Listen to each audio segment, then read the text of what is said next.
Good evening and welcome to the Duluth Community Services District regular meeting of the Board of Directors. This date, July 20th, 2022. This meeting is now called to order. We'll begin with roll call. Mr. Bowman. Here. Mrs. Carroll. Here. Roberts here. D'Alessandri and Rawson are out today, I believe on vacation. Thank you. If everybody would join us in the Pledge of Allegiance. I pledge allegiance to the flag of the United States of America and to the republic for which it stands, one nation, under God, indivisible, with liberty and justice for all. Thank you. Okay, let's begin with agenda item number B, which is authorizing on-site and virtual board and committee meetings. Consideration and adoption of resolution number 22-14, authorizing on-site and virtual board and committee meetings pursuant to AB 361. Do I hear a motion to approve? Second, thank you. All in favor? Bowman? Aye. Carroll? Aye. Roberts? Aye. Unanimously approved. Thank you.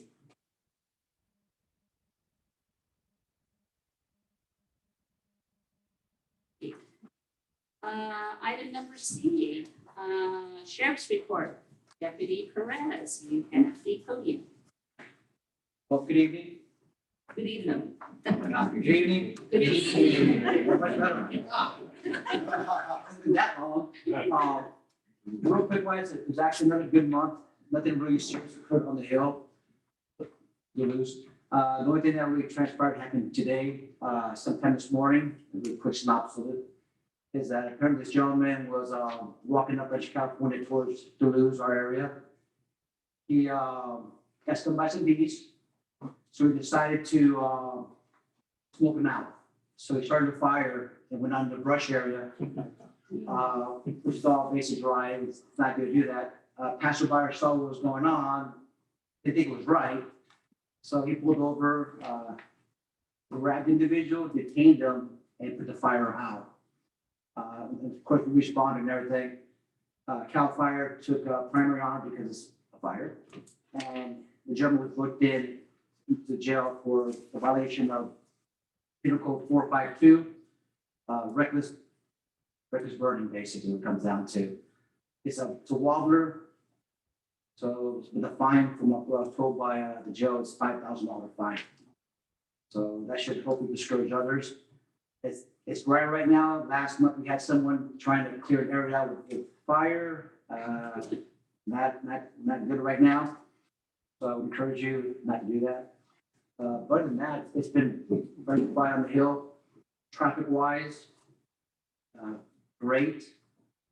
Really low traffic. Haven't really seen anybody do much, to tell you the truth. So that pretty much covers that. Any questions from the board? No. Great report. In the audience? Okay, well, that concludes my report. Thank you very much. Thank you. Okay, agenda item D, public comments. Jessica will be our time auditor. And just a reminder, public comments are limited to 3 minutes. And I will give you a warning of 1 minute. And so Jessica, do we have anybody on Zoom that wishes to speak at this time? None? All righty, then we will go ahead with the on-site public comments. And we have, I believe it's John Iverson. And this is with regards to stop signs, access to Fallbrook. You may go up to the podium there, sir.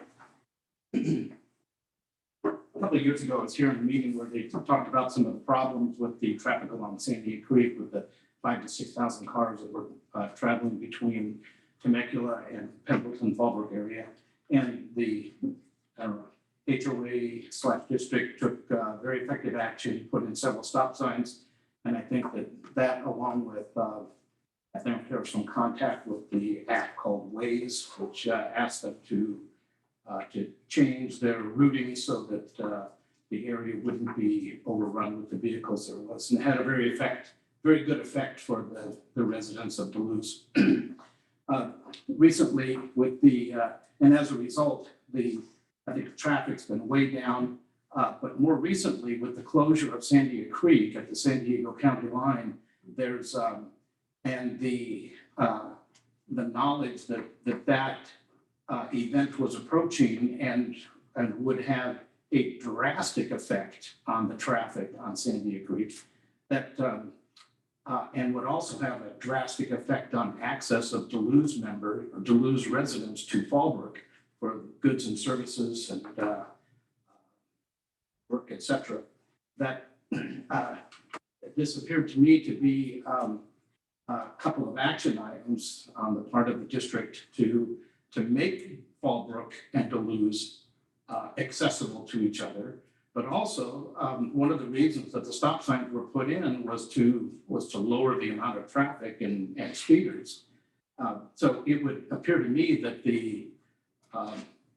that a result of having the decreasing traffic and with the access to Fallbrook being cut off at Sandia Creek, essentially no traffic, that we would have a lessening of the number of stop signs when in fact they're proliferating. And so I'd like to know what the district is going to do to, and I've talked with a number of residents in preparation for me coming here. Everyone I talk to is not satisfied, not happy with some of the new stop signs that have been put in, and we'd like to see them taken out. I do that within 3 minutes. Well, let's see, Jessica, yeah, you have. All right. I didn't have to put my finger up.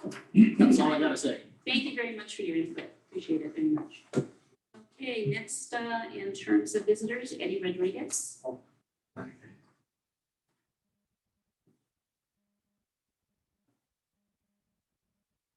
Real quick, all I want to say is that, the new stop sign that was put up on La Cruz, which that was the furthest, from stop sign to stop sign.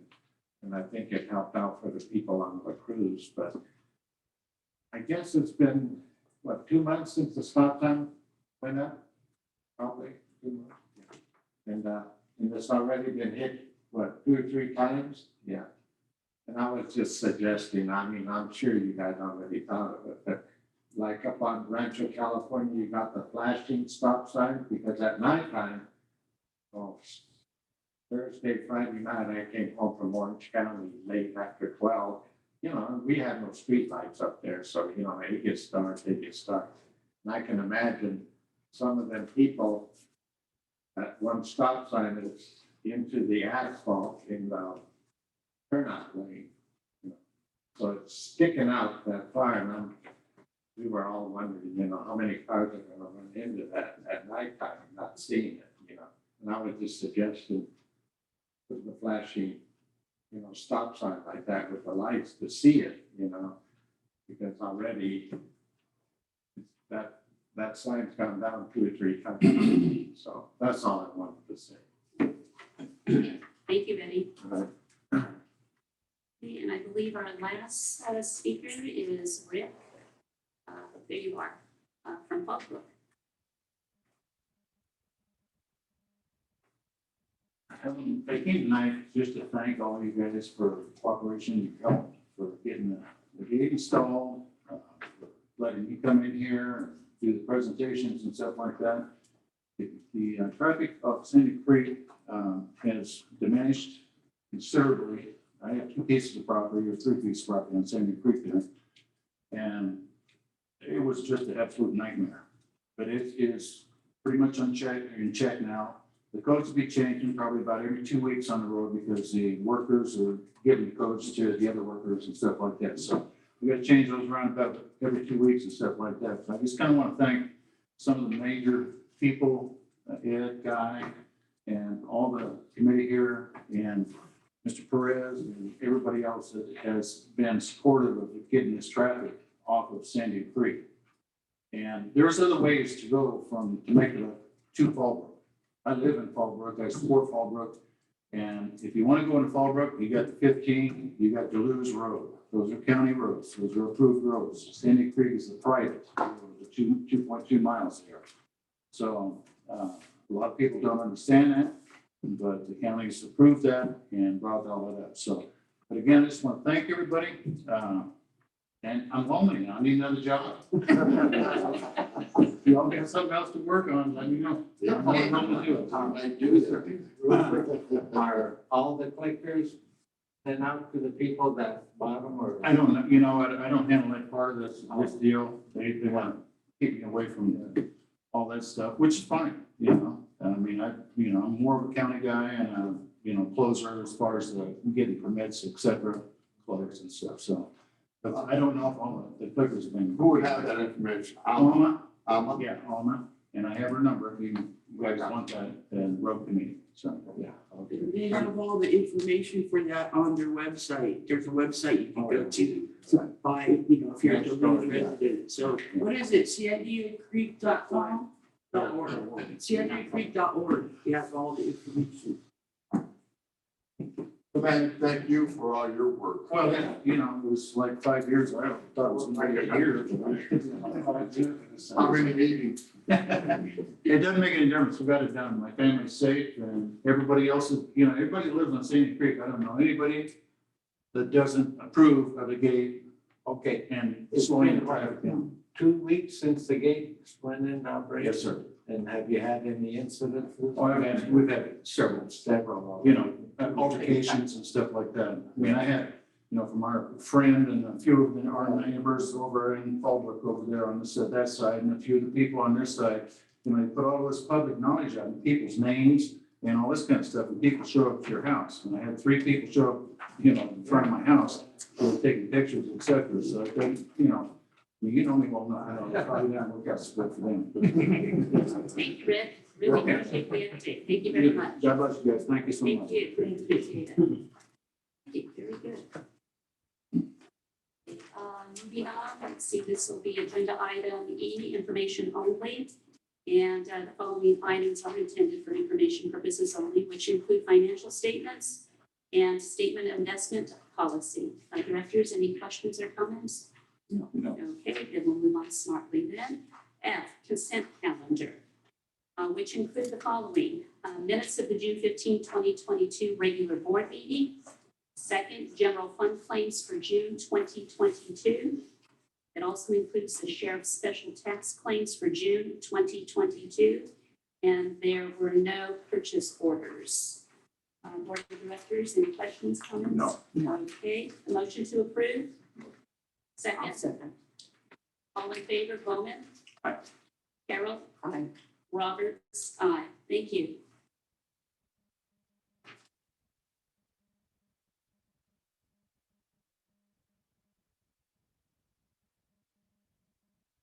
Agenda item G, ordinance to amend weight limits on district roads. This is the second reading. Mr. Emmons?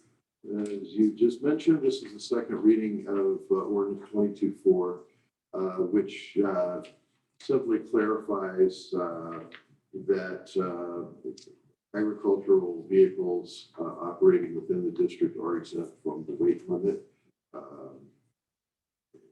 It was requested of CHP, some issues came up in regard to the need to just clarify our regulation. So we discussed it in more detail at your meeting a month ago. This is the second reading of this ordinance. And this would be adoption. So this ordinance, if approved, would go into effect in 30 days. And we'll notify the courts because apparently somebody did get a ticket, and that will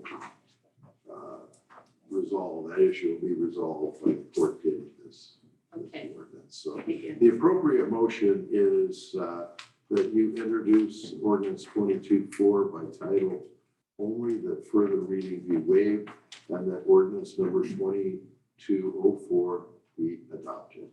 And that takes a roll call vote. Okay. So moved. Second. All in favor, Bowman? Aye. Carol? Aye.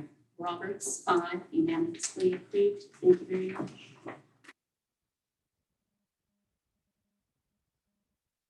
Okay.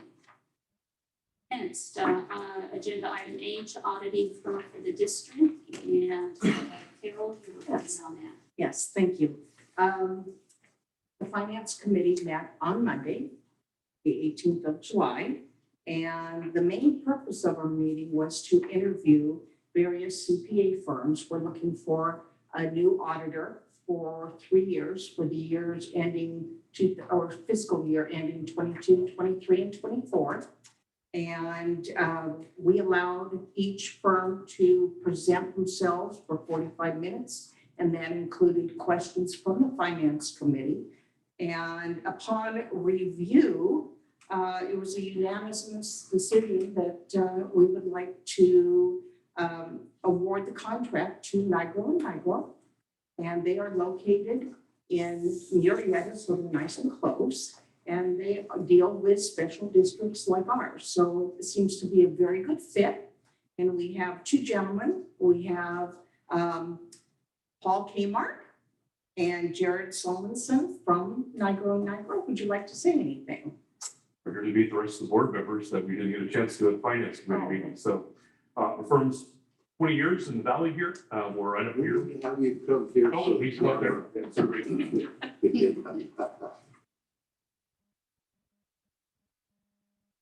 This is Paul and Jared is on. Yes. His left. Good evening. Thank you for the consideration. We work for Nigro and Nigro, which is the two Italians. Nigro and Nigro here in on the hill. So we're right behind the hospital on Murrieta Hot Springs. This is the top of the hill there. And so the firm's been around for over 20 years in the valley here. And we specialize in special districts in the state of California. We handle about 50 to 60 of them here throughout the state, dealing mainly with community services districts, water, sewer, harbor, and airport districts throughout the state. So we understand this type of work that is going on there. And we just want to say we're happy to be selected as your new auditor, and hopefully we have a good working relationship for the term of the engagement. Thank you very much. We appreciate your attending tonight. Sure. Thank you. It's Jared. He's He's manager. the He'll be the point of manager. contact on the audit, so I just want to reiterate, thank you for having us, and we look forward to getting started and having a successful audit and preparation. Don't your in-laws live up there? You know, I've lived in the Crescent. Crescent. We have some friends who live in South. Oh, you do? I've been in the valley for over 93, so I'm very familiar with the area, Duluth's challenges of. One question, what's the size of the firm? About 36 members. Oh, very good. Yeah. We have a Any lot redundancy there a lot of redundancy. take care of. And what we have four people assigned to us. Yeah, our team is made up, we've got the whole team here, we've got our senior Annabelle, we've got our supervisor Stacy. There's also a lot of staff that come along with that as well. But we don't bring them all, they would all come back. I would want lunch, they would all come back. But we decided, that we put a team together that'll service the organization here for the next 3 years. Redundancy for other partners and everything like that, so yes, very much so. Wonderful, thank you. It's a larger team than Yes. we have had in the past. Pretty much the audit director or whatever works with Teresa. And that would be Jared. But in the interview, there are other people, let's say perhaps payroll or whatever, that might be involved in that, in the audit also. And so we'll be seeing probably more than what we've been accustomed to. Every firm does it a little bit differently, but I think the committee was impressed with the team approach, especially since we're so small. Yes. But Teresa and Jared will be spending, most of the time on the audit. And also you have another office in the Bay Area too. Yeah, Walnut Creek. Yeah, so. So we're throughout the state. So they're, and just looking at their client list, it's extensive and it covers a lot of different types, because with districts, there's so many, like we're primarily a public road district. So we may be one of the few, because there aren't many public road districts. Public road, yeah. So you're picking up one that you could add to your list. Roster. Yeah, your roster. We have Morro Hills, CSD over the hill, the road in Falmouth. So that's where we're going. Well, we hope to see you all in April if you're going to attend CSDA. It's gonna be at the JW Marriott, August. August. January. Yeah. I'm trying to pick a cooler month than 117 degrees at the JW Marriott. But you can only get the JW Marriott, what I heard was you can get the JW Marriott for $139 a night for the event. You can't get that in October. Or otherwise. So they wanted a beautiful hotel, a beautiful arena for the CSDA conference, but at a good price. Right. Right, So so, we are board representatives. okay, you're gonna be there? Oh, yes, Let's see. absolutely.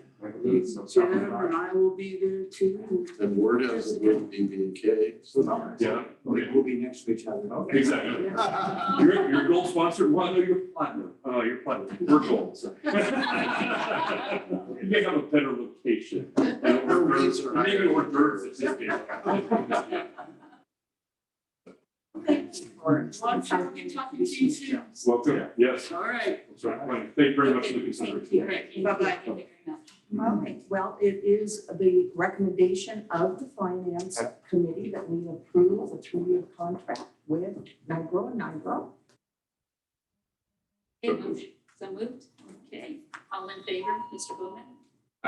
Carol? Aye. Roberts, all unanimously approved. Thank you very much. And the JW Marriott is beautiful. It's a very nice facility. Have a great time. Okay. Righty, let's see. Moving down to agenda item I, Buena Vista Reconstruction Project. Mr. Stein.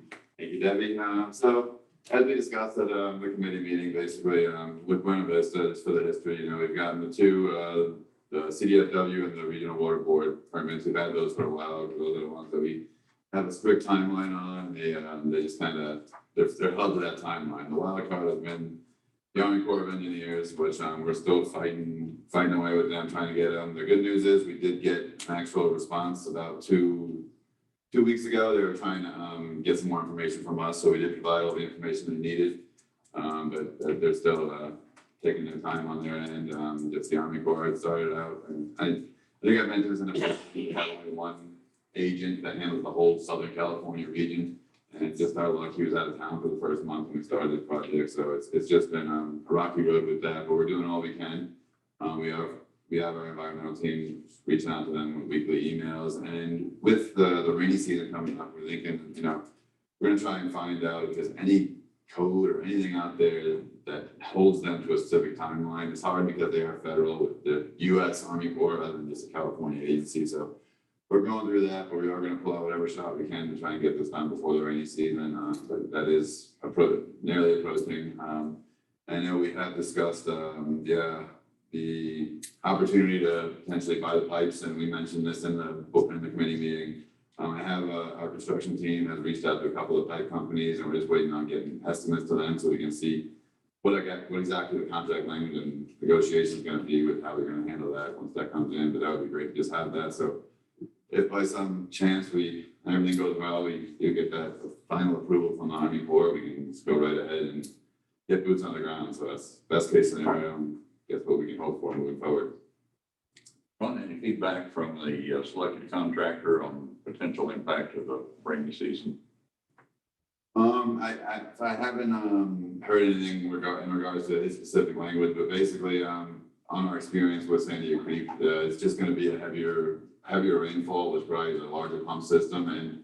And on San Diego Creek, we had a couple of rain delays that kind of showed everything, and that's just going to be common. Working in that, it's a blue line stream, so there's a lot of water coming through there. So it's better to do it when in a low flow area, but I can get a more finite answer. Yeah, it'd be good to know if the scheduling slip because of the approvals will have any impact on the cost of the work being done because of different equipment here. Yeah, correct. And that's something that we wouldn't buy the pipes because it's something we call in the specifications. We wouldn't buy anything that would change the contract. They call means and methods, basically. So if we're changing their means and methods, they can come at us with full responsibility and any kind of cost that they want. So we leave it up to the contractor to do their means and methods. That's why we put the plans in there, but they're going to build it their way. We design it away and they build it that for the design, but their way. So we want to make sure we're not messing with their means and methods, basically. But we do have a bid item in the bids for, a water bypass system, basically with a pump system for erosion control. So that has been considered. We do have a price amount for that, so that's a good thing. So that is all negotiated, so you can't come back and say anything on that front, at least, so. And how much time do we have left on the trigger for that contract? The renegotiation? I'm sorry. Are you talking about the renegotiation or? Yeah. So when did we get that? 2 months ago, and it was 180 days, so that's probably like four months, I would say. I think that's about 6 months, so 180 days, it was 180 days from the time we got that negotiation, which I believe was 2 months ago, so. We sure want to get it started if we can before that. I know. I fully agree. One good thing from what I'm seeing, I don't want to get anything, so the prices always go up, but from the other agency we're working on, we have seen a plateau, if not a dip in prices right now. So that's one of the good signs that it's starting to recover a little bit, but again, with interest rates going up and prices going all over the place, you never know. But we have seen at least a plateau. Some would call it, some would say even a dip in the past month. So that's a good sign. That's good. Thank you. Okay, moving on with Mr. Stein, Broadway Rehab Project. All right, and so I know in past meetings, we've had a couple meetings, trying to narrow down the streets, and I presented, what the budget would look like, and we got that narrowed down a couple months ago, and then we got to proceed to go ahead. So now we have had our field inspectors walk all the sites and get the suitability. And with that information, we were able to create the plan and specs, which I did present to a committee meeting last Tuesday. And we talked through all basically we're sticking right to that blueprint of what streets we're doing. Nothing's changed from that. And I provided in the staff report, you'll see a map of all the areas that shows what we discussed basically. But basically the whole point here is we want to recommend the approval of the bid documents, the plans and specs for the project, and authorize the board of directors to allow the 2022 slurry project to advertise for to start receiving bids. With just a little information on that, I also included a kind of rough timeline on what we anticipate that if we do get the approval today, we would advertise the project in the next 2 weeks, basically, and that would allow us to basically get bids and award the contract at the September board meeting. That would put us in an opportunity to end construction just around the end of November. So that's kind of a rough timeline we're looking at based on what we're seeing out there. So I'd like to make a motion that we go forward with that. And, I'll second. All in favor? Bowman? Aye. Carol? Aye. Roberts? Aye. Unanimously approved. Thank you. We could approve the resolution. Is there a resolution? Yeah. You're right. So the motion to approve the resolution is. Number 22-15. So, Yeah. Okay, thank you. Very good.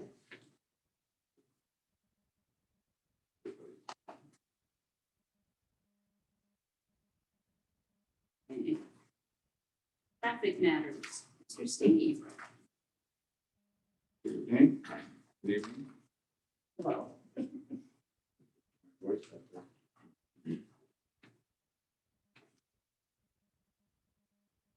Tonight we have just a little quick update of things that's been going on. First slide. As you know, the county slurry, the Brentford Cal in May. Next slide. We finished up all the striping and the raised pavement markers, and so that's all good to go now. Ongoing, we had a few things that we've been working on, the curve speed study, the stop signs up the crews, the restriping of Bill Column, the Brentford Hall Water District and things like that. Following up on that request, we have speed limit out there, 40 miles per hour, but the issue is that there are several curves that are close to 25 to 30 in that area. And one curve in particular is the one just what I'll call east of Corte Bonita, where it's a 30-mile-an-hour curve. Next slide. The approaching speeds were sampled, and we found out that the average speed through that area was about 29 miles an hour. There was a 25-mile-an-hour curve right at Corte Bonita and an 18% at Great Hill. Coming the opposite direction down the hill, course, they have 18% grade, the 25-mile-an-hour curve just before Corte Bonita, and then the 30-mile-an-hour curve that was of concern. The approaching speed's coming down the hill at about 35, and that curve is about 300 feet just past Corte Bonita. So we did the study during the PMP, and there's plenty of gaps. So I talked to the citizen further on the request, and she said the gaps at Corte Bonita is not really the issue. The issue primarily was the concern about the entering speed of that curve, and if they move over the center line. So we looked at that together. Next slide. And decided that what was really her request was to trim all the trees in advance of the signs, at the sign itself, and then beyond the sign, right at the curve itself, so that you can see around the curve, stuff like that. So our recommendation was to have staff go ahead and remove that growth and near the sign at the curve. And then we'll monitor the results and see for any speed reductions and operational improvements, and that by the drivers. So. This was reviewed with the engineering committee, and then Steve's been out in the field with the persons who made the request. So I don't know if there's any additional comment by the committee. No, actually, I drove by and talked with some of the folks in the area as well, looked at what Steve just described, saw the brush covering the signs, and I agree with the citizens. We talked about having an additional sign indicating an intersection with the name of the street there. That's really not a request or not recommended by staff any longer, so we decided to do that at the committee meeting. At the following meeting, I think we'll probably retract that. It doesn't appear that it's going to be a benefit doing what Steve described. I think it's going to take care of the problem. And thank you for sending the photograph, because it was pretty clear that the solution was right there. So, yeah, so that was great. Yeah, very good. Yeah, well done. Thank you. What's the reason for having a stop sign at Dela Cruz? What's the reason for having a stop sign at Dela Cruz? At La Cruz? Yes, La Cruz. La Cruz, sorry. Okay, we're not on that item, are we? Traffic. Road maintenance? Okay. The committee voted for that at the last meeting, or the board voted for that at the last meeting, or the meeting before that, I'm sorry. It's primarily to provide gaps in the high-speed traffic that's coming through there and to allow those people to get out. This has been on the agenda 4 times. You can see it on the website and all the discussion. Yeah, I signed up for that and I've never gotten an agenda sent to me. So I've not seen the agenda. We don't send them out. They're posted on It the says on, I mailboxes. think on the website, it says it'll send notifications. I just haven't gotten notification. Anyway, it's been on 4 times. It's been on the mailboxes. We've had the room full. That's what started all this. This was the one that you alluded to it in your comment about when we put up the signs. We did it all at one time, and there was an engineering study done. And La Cruz was deferred by the board. Let's do 4 at that time, and they held on 1. The folks from that area came, I think this goes back maybe November of last year. Yes. The board then had an agenda item at the next meeting, discussed it because it had been a pending sign at the time. Went back to the engineering company, the traffic engineers came out. You can't just put stop signs up. I know they used to do that here, but they don't. We don't do that anymore. But they did the study, made a recommendation, and just based on the comments made by the residents at the time who were here, the board voted it. I can't say why each person voted that way, but there was a lot of discussion and questions by board members, and now it's in. So Right. So behind with again, the process, and you can see those meetings if you click on them, and you can see all the comments and the back and forth, back and forth. So it wasn't just that somebody decided to put up a stop sign. It isn't done that way here. Okay, I'm on the board of the Luz Ranchos, and I had tons of phone calls from the people on La Cruz, because the longest stretch from Skyrocket to Villa Vaquero, that stretch, that's where the high speed was. And coming over that crest, the people coming out of La Cruz, there was almost fatalities, getting T-boned, because those guys were jumping on 70 miles an hour. That's a long stretch from Skyrocket to Villa Vaquero. So we had a whole audience here, and people that on the cruise, were saying, what are you waiting for? Somebody to die there, because it was the longest compared to all the stop signs. So that's what they started to do the study on it and seeing how long it took. It took what, 6-8 months to get that stop sign in. so again, it generated from a concern from our That residents up long there. stretch, high speed, all the time, every day. Right. And the people were jamming my phone because I'm on the board. And I was telling them, the roads and easements are the CSD, talk to them. Thank you. But generally, that's generally what happens is community will come to us and express their concerns and issues. So if the rest of the community comes and says we don't like it, then what's the result? It's not, it's more of we do a study, the concerns and issues are presented to us. And then individuals such as Steve over here and other individuals will do a respective study to determine whether or not there is a need, a necessity to take. So I can understand it when we had all that traffic that was coming between, going down San Diego Creek. I completely understood, but I travel that road frequently. I don't see people going 70 miles an hour down there. I never. Again, I'm on that road every day, 7 days a week, because I'm the. Me too. Yeah, I don't see it. and I see it every day. What I do see is a proliferation of stop signs that aren't needed. That's what I see. Well, the people coming out of, La Cruz, like I said, Okay, I know. is that line curve. I mean, Thank you. It's been discussed. I understand. It's been discussed, and I don't want to rehab something that's already been done, but I I just want. appreciate it. But again, as Jim pointed out, though, you can access any of the meetings by going on the website. So there's just a clicking process that you have to go through, and then you can print out the information as well. Yeah, but people don't know about this before it happens. Here's what happens. We come around the corner. Where the hell did this stop sign come from?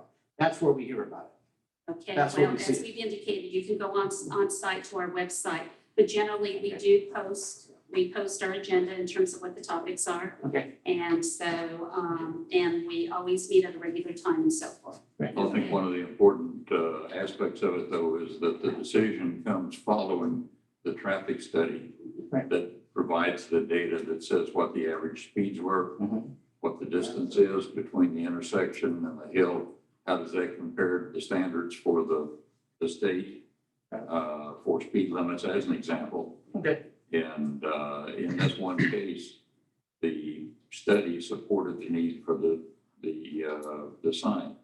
There were, I think Jim mentioned, 3 other cases that were requested that were denied because the studies didn't support. Right, Los Gatos and, there was another. Okay. All righty. Okay, thank you. Steve, anything else? That's it. That's yours? Okay, thank you very much, Steve. Okay, agenda item L, road maintenance and where is Dustin? Oh, there you are, Dustin. Good evening, everyone. Good evening. Starting off, if some of you have seen some heavy CHP presence today and fire trucks, ambulance, stuff like that.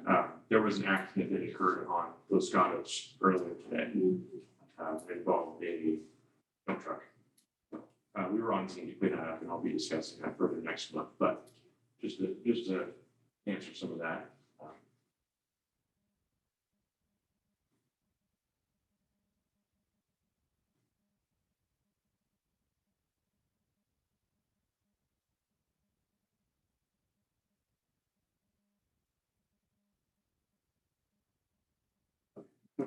PowerPoint for you guys, not a big deal. Some of the topics we went over during the engineering meeting, working with Rancho Water on El Calamar. We had the pipeline, which has been taking place for quite some time now. And working with them to solidify finishing the road repairs for their trench. They are now finished. It's been slurried, paved, and striped. So that is now completed. We had a drain project on Via Yerba. It was basically to stabilize 3 failing drains. 2 of which had smaller diameter plastic pipe that have been put in there now. And 1 was cleaned out completely. It was just full of sediment. So now that should alleviate any opportunity for those pipes to fail. Furthermore, we had installed the stop signs at La Cruz, which I'm sure everyone knows about that. They had been hit now twice. One, just to clarify, the first time the stop signs were actually ripped down by hand. Those were taken down by hand. Those were not the only stop signs that were affected. We also had stop signs that were taken down the same day at Del Diablo and Sandia Creek there. And they tore those ones down the same day. The second time, which was this weekend, it looks to have been a wrong-way driver suspected. The stop sign was bent down in the opposite direction of traffic. So it looks like that was the case for this time.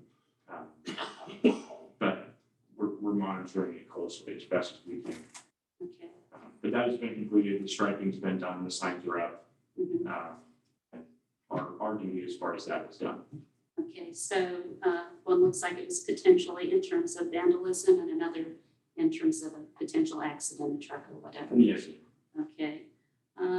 Okay, and you'll keep us informed on that, because whether an accident or vandalism, we certainly hope that this isn't going to be a reoccurring situation, because it does jeopardize the well-being and safety of our community, because people, especially at Diablo, people are accustomed to those stop signs most definitely in comparison to recent ones. And so it's a shame if we have vandalism, and people have to realize that they can be accountable if we have an accident, or even worse in terms of our residents and or people that may be visiting our community, friends, relatives, etc. So yes, so thank you very much for that input, and just keep us informed. Yes, ma'am.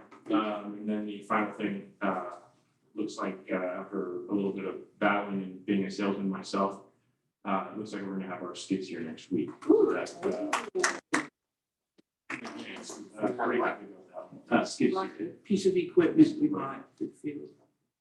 So that would be nice. They'll be here next week. And that will be great for us since the, obviously the wet weather is coming. And that was my goal, is to have it here before then. Okay. So, other than that, everything's good up there. There's been limited traffic and disturbances for the most part. The last thing actually is we did have a sinkhole on Francho. There was a sinkhole on Francho that we had an emergency repair. We had a contractor come out and repair it. And that's now been fixed as well. Okay. So that's everything. Okay, thank you. Say thank you to your staff as well. Yes. Thank you very much for your work. Okay, moving on, in agenda item N, committee reports, engineering, Mr. Bowman. I think we've gone over the principles of it so far. Steve did and Ron did in their conversations. I don't think we really have a lot to add to that right now. Those were the focal points. Okay, thank you. Finance committee, Yes, Paula. yes, thank you, Debbie. As we stated, we did interviews of the CPA firms, and also basically we reviewed the June general fund and sheriff claims, and also approved the minutes for the May 17th finance committee meeting. And that really is about all I have to report. Okay, thank you very much. The last one is the legislative committee report SB 415, and we are still in the process of reviewing documentation and we will continue to keep everybody informed on that topic.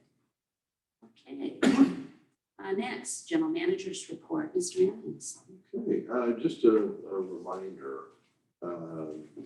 Cal Recycle and all the new regulations that are going into effect. We're gonna double everybody's trash bill and require recycling like, you know, suburban, urban does. That's coming up first of the year. It's not possible. Should be negative. You can't buy a trash truck today, and you can't buy trash can containers today because of these other issues, supply chain and all that. But regardless, the law is what it is. The state of California is requiring everyone to do it. They've taken all local control out of it. So we have to pass ordinances, which normally under state law, you have to have a public hearing and then you have to hear the people before you pass the law. But you either pass it or you don't. They've taken away any control. So I'm not sure why we're having a public hearing, because there's not much you can do if somebody says they don't like a provision of the law you're about to pass. Very unique, and this is being talked about all through local government in California. And a lot of us are doing it. You know, I live in, where I live, you just wheel out the cans every Tuesday morning, whatever, that's easy. But it's not so easy in a rural community. And they do have rural exemptions, which we've been trying to get. But they keep turning us down because of the way they count population. So they've included half of Marietta and Temecula in our population because that's the way they do it. But anyway, so that's coming up in the months ahead. And we're still seeking some kind of exemption, because the exemption is for agencies under 7,000 people. And we all know we have less than 7, way less, about 2,500 probably. But that's not the way they count the chickens. So go figure, it's new day. So anyway, be thinking about that. We're going to have to start looking at these probably for the next meeting.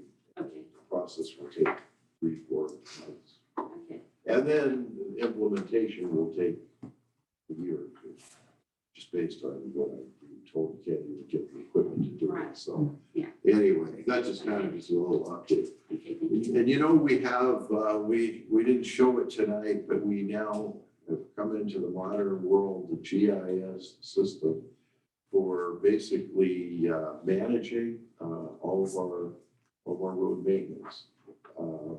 Some years back, we got turned down for FEMA money. And the reason for the rejection was that we couldn't verify that we've been maintaining our drains to the satisfaction of FEMA. And that cost us about $1 million of FEMA money. So we kind of got beyond that, said, okay, how are we going to bring this up? And there were a lot of needs. One is just safety. Where are our guys at any given time? And then recording what they do. And we now have a platform where carrying one of these tablets, each of our guys,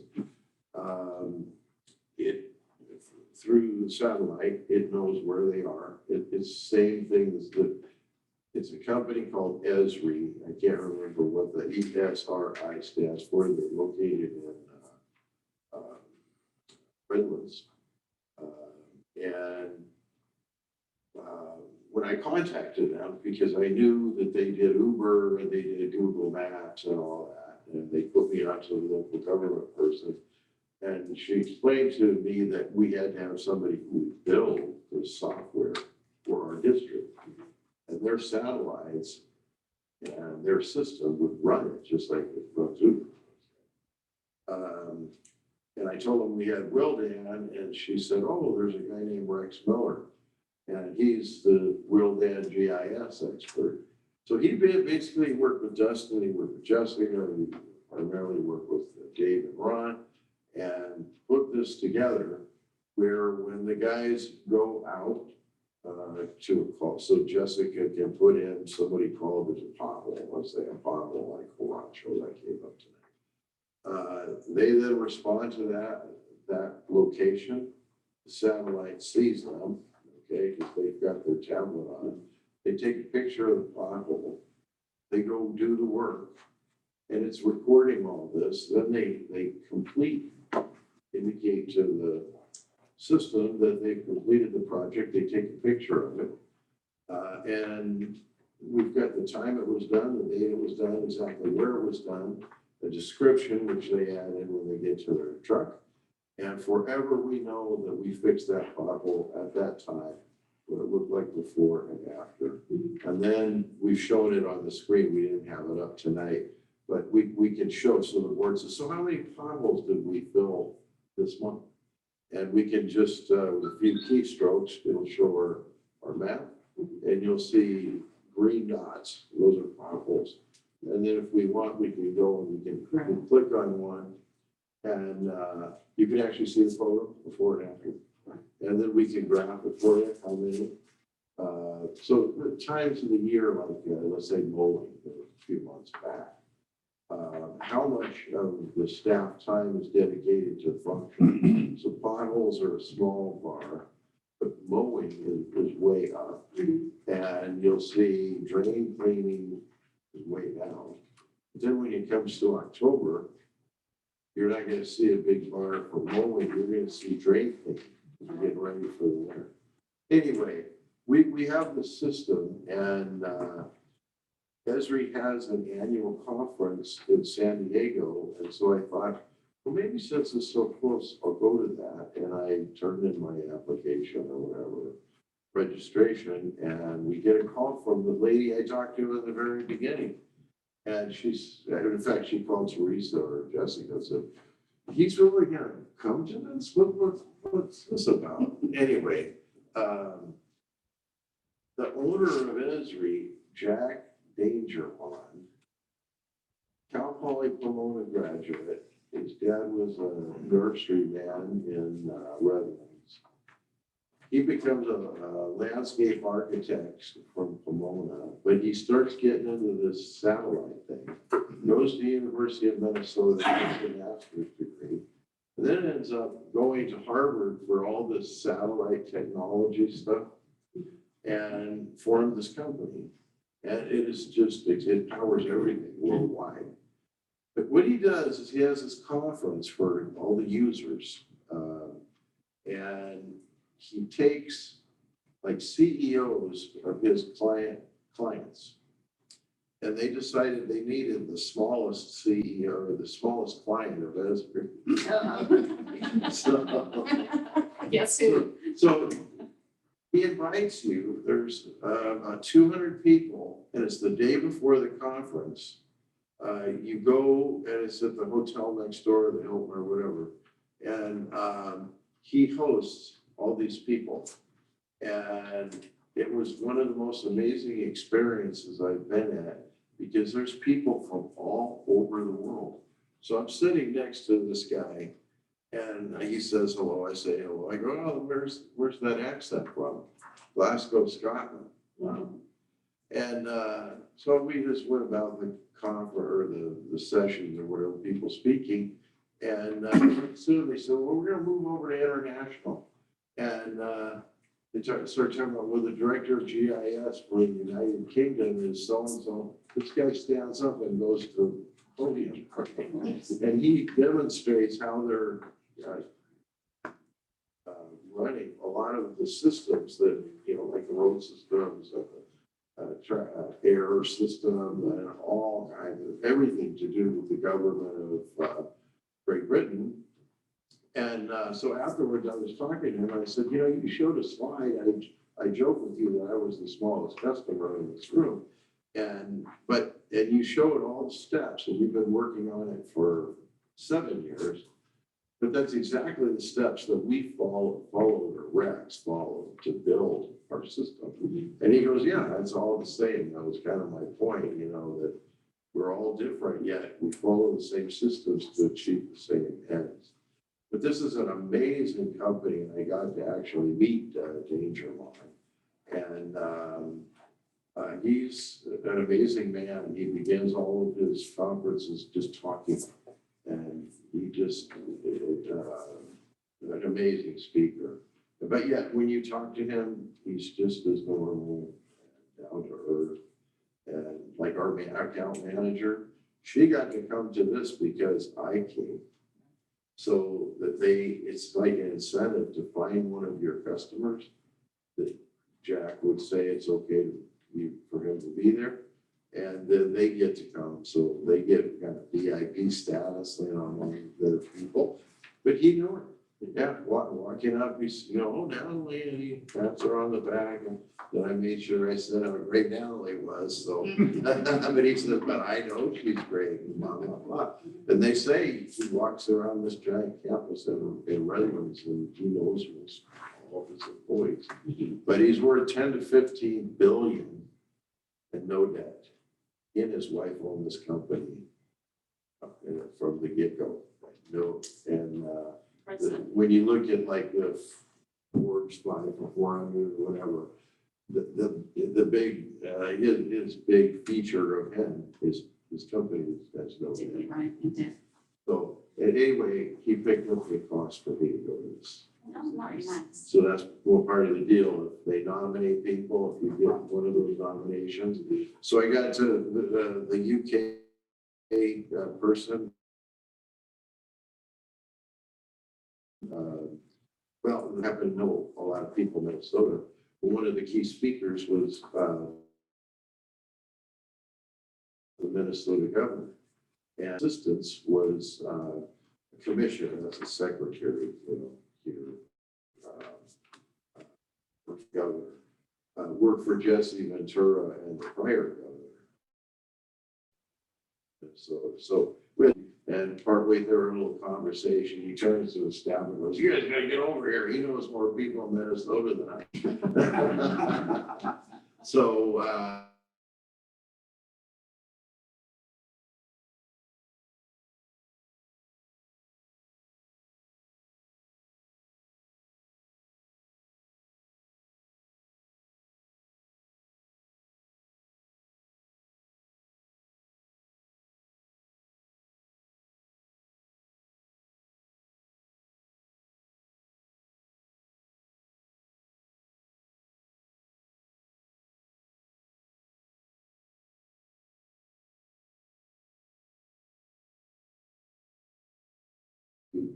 you build a team and attitude and you know, all the things that you need to have a great organization.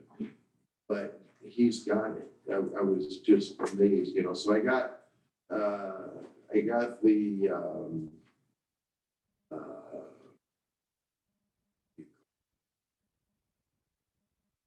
I got the theme, I guess, of the organization at the first day. And then you think, well, yeah, it all sounds great. But then I watched them implement it in a week. And I've never seen a conference like this. They had like 15,000 people there. And it was so well organized. And there was something for everybody. And thank God I had Rex there because Will Mann sent him. So I called him my babysitter. So he would take me to these meetings and, you know, I don't understand that. You look at this, I'm too old. But, you know, I didn't understand a lot of it, but he kind of got me through it and walked me through it. And so we got lots of ideas of how we can take this a little further, you know, in terms of pipes and some of the things that are kind of critical in the years ahead. So, yeah, very strange. 4 months ago, I couldn't have told you I would have been doing anything like that. It was very interesting. Oh, very, right. It's demonstrated to be a very good system in terms of what we've been seeing over the months here. So, very good. Glad to hear it. Yeah. Okay. Anything else, Mr. Anderson? That's it. Okay. Very good. going to finish out with Mr. Simmons, our legal counsel. I don't have much tonight. You know, we have one pending lawsuit that we're working on, and there's really no progress on it yet. We've been trying to schedule a mediation, and it's still trying to be scheduled, so it's kind of a broken record. I've been reporting that the last couple of months, and we're still trying to schedule it, so we'll keep you informed. All righty, very good.